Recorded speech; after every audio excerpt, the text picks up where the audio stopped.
Hey Danny, how you doing? Oh, great, man. So good to see you again. We always love having you at Texas Frightmare Weekend down here in Texas, and anytime we get you in Texas. I love Texas. God, my whole family's from Texas. In fact, I'm the only one that was born out of Texas. Oh yeah. Well, my dad came out here to work in the 40s, Mm. and he got with my mom. Then he didn't know it, but my mom was pregnant when he went back to Texas, and she ended up having me here. And so, he came back, and then every time I got in trouble, everybody, well, he's from California. All right. Well, you're always working on so many cool things and so many great projects. But this one is a whole lot of fun and one that you Yeah, can this we can was a share with blast. our whole families, and so that's got to be kind of exciting for you, Yeah, right? this was a blast. I love doing horror and shoot 'em ups and bang bang. But these are all labors of love. I mean, I know kids can watch them and they'll recognize me in the airport, and you know what I mean? Yeah, it's been interesting too because of course you do get recognized a lot in the airport and the mall, like wherever you go now, and Yeah. but there are many years where it wasn't like that, so it's interesting to get that now, right? Well, there was many years when they were saying, "All right, we have your house surrounded. Get up." But Yeah. now it's like, uh, it's amazing. They're saying I'm the most recognizable Latino on the planet, and I'm pretty big in Pacoima. I don't know about anywhere else, but it pays the bills. Hey, yeah, that's great.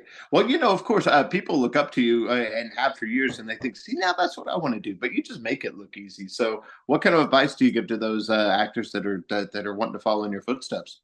Hey, you know what? Remember your lines. Remember why you're hired, and don't try to be a comedian.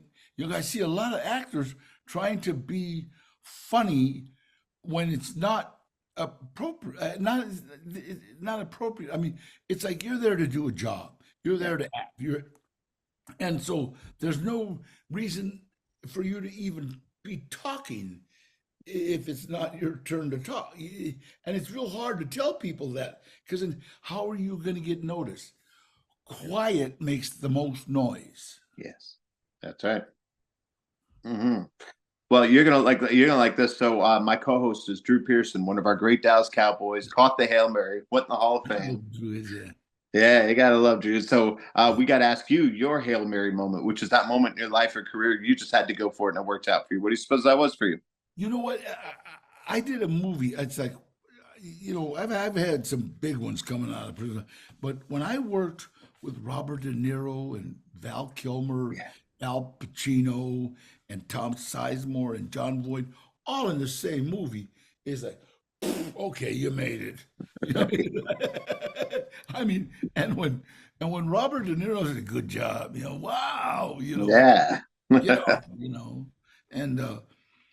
and so it was like times like that. It's like uh, times like that. And then when my son became a director, it was like and directed me in a movie. It's called From a Son. It's Yeah. probably the best work I've ever done. He made me cry in it, like Yeah.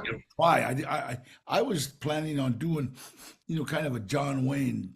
Yeah. Yeah, God. All week he showed me baby pictures. So when it came time to cry, I just, couldn't stop. But I think that was Yeah. some of the best work I've ever done. And Yeah. it's going to We, be a con on, you know, in the cons as a version of first time direct, that kind of stuff. So yeah. it's going there. So I'm really, really proud of him. Yeah. Well, My part of daughter, my daughter works in production, and yeah. my other son's a gamer, so they're all right. Well, we talk about that success mindset on the show, and you have to have it whether or not you're feeling it or not. Is there something you tell yourself that keeps yourself and keeps you on the right path even when things are tough?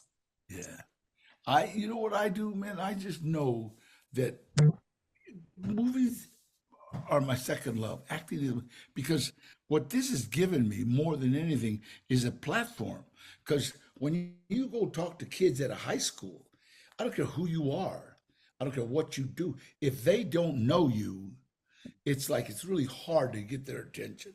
Hmm. Well, when I walk onto a campus, I got everybody's attention Yeah. before I even say a word. Oh, that guy. So they all come to hear me, not to hear Danny Trejo, but they want to hear the guy from Spy Kids, the guy from Heat, the guy Yeah. from Machete, the guy, they want to blood in, blood out. That's the guy they want to hear. And so I got so many compliments and letters from teachers saying we couldn't believe that the whole auditorium was that quiet, you know, Hmm. and the questions they asked. Because usually the questions they ask is how hard was it being Latino? How hard was it for you to get into the movie business? I says, hey, uh, uh, it's not it's just the same for everyone else. Yeah. It's not a race thing. It's like it's a thing. Look, if you look like Ben Affleck, you're going to be a pretty boy Yeah. lead. It's because you're all, how do you say it? You're all typecast. Hmm. You understand? You understand? Yeah. Look at him. I'm going pretty boy lead, pretty boy lead, pretty boy lead, gangster, Yeah. gangster. It's funny. The first time I was ever interviewed, this Hmm. lady, I've been working like 2 years now, you know what I mean? And this lady says, Danny, don't you feel you're being typecast? And I said, as what? And she says, well, you're always playing the mean Chicano dude with tattoos. And I said, lady, look at me. I got it made. Honey, I'm getting paid for being the mean looking. That's it. I'm the guy that the cops used to, hey, you, buddy, get over here. Yeah. Out of a crowd. Yeah. So it's like, and it's working for me. And Hmm. eventually, Robert Rodriguez said, wait a minute, you can be the lead in this sucker. And all of a sudden, I was the lead in a movie called Machete. And I've Yeah. been the lead in other movies. And it's like, and this one I just finished with Seven Cemeteries, Yes. and whew, that's one of the best. That's one Yeah. of the best ones I've done. Yeah, it came out really good. Oh, And that's so cool. Yeah. Well, and you and always get some there good going. doing Pedro Yeah. But Grace. this one is so much fun, and it's got to be nice to have of course you I know you love to work, but like working on something like this is special because it says something to the kids, right? Yeah, absolutely. And it's just like so much fun to go in there. No makeup, no nothing, and no pretense. It's just you're there and okay. And they're hiring you for your voice. So, that's you just gotta do it, and, Yeah. and I love doing it. And I've been in like big city greens. I'm Vasquez, and kids recognize me in a minute. Hey, there's Vasquez. And, Yeah. make amazing. Give me the Yeah. cartoon character with my mustache. So, Yeah. Well, was or, there a time on you know, set or in recording that you always remember that you're just kind of looking, like, looking at this whole thing and just going, oh, this is going to be great. Yeah. Oh God. When we did that, I knew it was so funny. It's a it ends up a buddy story, but at first the cat and the dog hate each other and they're Yeah. like fighting all the way. I'm the voice of reason, right? You know what I Yeah. mean? but I'm a guy that just chops them all the time, the dummies, and so it's a fun movie. It's Yeah. Really fun. And what are you hoping the kids will get out of this one? Because, like most good kids movies, there's a message. that you can accomplish anything together. Yeah. Hmm. It's true. Because that's what it's about. It's about these two people that just fight each other and fight each other all the way and just keep, and it doesn't get smooth till they join forces. Yeah. Good. Well, what else are we going to see coming up from you next? Next, I got uh, Seven Cemeteries. That's Yes. a zombie movie. And then I've got 1521, which is a story about when the Spaniards tried to take over the Philippines. Oh, And yeah. they said, we'll baptize you or kill you. It didn't work. Yeah. That's great. And then hopefully we'll get you back in the great state of Texas soon. Yeah, absolutely. I got to get back there to open up a taco shop. I know. And by the way, congratulations on that. Those things are great. We They're love them. doing great, man. And you know what? We got that. I got the record label going. I got a Trejo's Music, and God, we've played all over. We played in Houston. I got to get over to San Antonio, and I got a singer called Coda the Barber, and he plays the guitar. Sings just like Richie Valens. Honest to God, Really. just Mm. oh, it's unbelievable. Yeah. Well, good. So you're not busy at all.